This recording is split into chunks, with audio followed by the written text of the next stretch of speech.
Le tirage au sort des quarts de finale de la Ligue des Champions, Didier Deschamps qui met un point final à l'affaire à Benzema et le PSG qui hésite au sujet du futur de Lionel Messi, c'est le programme du journal du foot numéro 1265.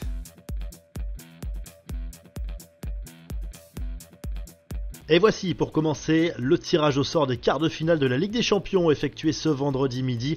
Énorme choc entre Manchester City et le Bayern Munich avec un match aller en Angleterre. Le Real Madrid affrontera Chelsea, première manche à Bernabeu. Les vainqueurs de ces deux premiers duels se retrouveront en demi-finale. Duel 100% italien également entre l'AC Milan et le Napoli. L'autre club milanais, l'Inter, sera opposé au Benfica Lisbonne. Didier Deschamps clôt le débat sur Karim Benzema. Forcément, le sélectionneur de l'équipe de France n'a pas échappé en conférence de presse à des questions sur l'attaquant du Real Madrid, sur leur supposée brouille en raison du forfait de ce dernier lors de la dernière Coupe du Monde, juste avant le coup d'envoi de cette compétition. On s'en souvient, Deschamps ne veut pas mettre de l'huile sur le feu à ce sujet et préfère se concentrer sur le futur des Bleus et notamment ces deux matchs dans le cadre des éliminatoires de l'Euro 2024 face aux Pays-Bas et à l'Irlande. Pour Deschamps, le débat est clos. Il ne veut plus entendre parler de cette affaire malgré les pics de Benzema ces derniers jours sur les réseaux sociaux. Deschamps qui par ailleurs reconnaît qu'il n'a pas encore choisi son futur capitaine, successeur d'Hugo Lloris. L'équipe de France qui va donc se concentrer désormais sur ces deux matchs. Et voici la liste complète des joueurs retenus par le sélectionneur des Bleus avec trois petits nouveaux: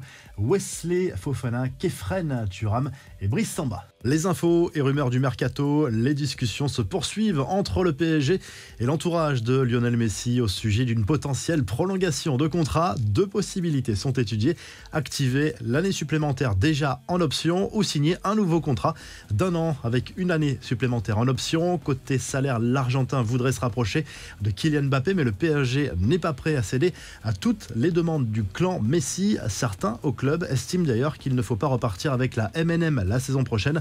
En clair, Messi ou Neymar doit partir. Lui sera l'une des attractions du prochain mercato estival. Forcément, Victor Osimhen pourrait quitter le Napoli dans quelques mois. L'attaquant nigérian a ouvert la porte à un éventuel départ à la fin de la saison. Je me réunirai avec mes agents et je discuterai de tout. Je négocierai également avec le club.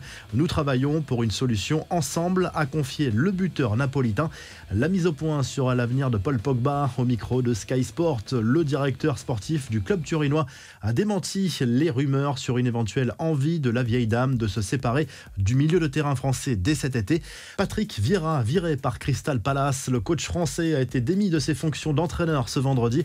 Le club londonien, 12e de Première Ligue, n'a gagné aucun match en 2023, mais ça peut paraître dur tout de même pour l'ancien international tricolore qui n'a pas non plus une équipe pour viser beaucoup plus haut. Et Thierry Henry vise, lui, le poste de sélectionneur des États-Unis selon ESPN. Il vient de refuser de prendre en charge l'équipe de France féminine, les États-Unis qui accueilleront, on le rappelle, la prochaine Coupe du Monde avec le Canada et le Mexique. Les infos en bref, le PSG va-t-il quitter le Parc des Princes? La direction est en pleine réflexion pour son stade et consulte ses supporters les plus fidèles avec une enquête en ligne. Plusieurs options sont à l'étude. Si la mairie accepte de vendre le parc, l'enceinte sera rénovée et agrandie. Il y a aussi l'option du Stade de France qui serait lui aussi rénové et deux projets de nouveaux stades dans l'ouest parisien. Engouement énorme en Argentine. La fédération a indiqué que plus d'1,5 million de personnes ont tenté d'acheter un billet pour la rencontre entre les champions du monde et le Panama prévu le 23 mars au stade monumental de Buenos Aires. Un match qui sera entouré de festivités pour célébrer le titre acquis au Qatar.